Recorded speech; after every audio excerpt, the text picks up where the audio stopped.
നമ്മുടെ ചെറിയ എന്തായി നോക്കാം നമുക്ക്. എന്നിട്ട് ചെറിയ മുഖം കാണാനില്ലല്ലോ. നമ്മൾ അന്ന് കുപ്പിയിലിട്ട് വെച്ചിട്ടില്ലേ പാവിൽ, ആ ചെറിയ എന്തായി നോക്കാം നമുക്ക്. ശർക്കരപ്പാവിലും പഞ്ചസാരപ്പാവിലായിട്ട് നമ്മളന്ന് പൊട്ടിച്ച് ചെറിയിട്ട് വെച്ചിട്ടുണ്ടായിരുന്നു. പക്ഷേ ശർക്കരപ്പാവിലെയാണ് ഇപ്പോൾ ഉള്ളത്. പഞ്ചസാരപ്പാവിൽ അവർ തീർത്തു കേട്ടോ. അപ്പോൾ നമുക്ക് അതെന്തായി എന്ന് നോക്കാം. അപ്പോൾ അതിവിദഗ്ധമായി ഫ്രിഡ്ജിൽ നിന്ന് നമ്മുടെ അക്കുറു അതെടുത്ത് പുറത്തേക്ക് വെച്ചിട്ടുണ്ട്. ഇതാണ് കേട്ടോ അവസ്ഥ. ഇത് ശർക്കരപ്പാവിലിട്ടിട്ടുള്ള ചെറിയാണ്. അപ്പോൾ നമുക്കിതൊന്ന് ടേസ്റ്റ് ചെയ്ത് നോക്കാം. അങ്ങനെ അക്കുറു വേഗം അടപ്പൊക്കെ തുറന്ന് കൊതി സഹിക്കുക വയ്യാതൊക്കെ എടുത്തിട്ടുണ്ട് കേട്ടോ. ആ ടേസ്റ്റ് ചെയ്ത് നോക്കുകയാണ്. ചെറിയൊരു പുളിപ്പുണ്ട് മധുരമുണ്ട്, നല്ല ടേസ്റ്റ് ആണെന്നാണ് കേട്ടോ അവൾ പറഞ്ഞത്.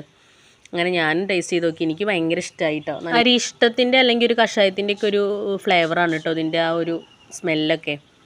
ഇത് അരിനെല്ലിക്ക, ഇവിടെ എങ്ങനെയാണ് പറയുക, നിങ്ങളുടെ നാട്ടിലേക്ക് എന്താ പറയുകയെന്ന് എനിക്കറിയില്ല. ഇത് അനിയൻ്റെ വൈഫ് കൊണ്ടുവന്ന് തന്നാണ് കേട്ടോ. നല്ല ടേസ്റ്റ് ഉണ്ടായിരുന്നു. അപ്പോൾ അവളൊരു ബോട്ടിൽ ഞങ്ങൾക്ക് കൊണ്ടുവന്ന് തന്നാണ്. അതിലൊരു പകുതിയോളം അവർ തിന്ന് തീർത്തു. ഇനി ഇത്രയും ഉപ്പിൽ വീണ നെല്ലിക്ക, മാങ്ങ അങ്ങനെയുള്ള ഐറ്റംസൊക്കെ എനിക്ക് ഇന്നും ഭയങ്കര ഇഷ്ടപ്പെട്ട ഒരു സംഭവമാണ്. അതുപോലെ തന്നെ ഇവർ രണ്ടുപേർക്കും ഭയങ്കര ഇഷ്ടമാണ് ഉപ്പിലിട്ട സാധനങ്ങളൊക്കെ. ഏറ്റവും കൂടുതൽ ഇത് കഴിക്കുക അമ്മുവാണ് കേട്ടോ. അപ്പോൾ ഇന്ന് ഇത്രയേ ഉള്ളൂ. Tata bye.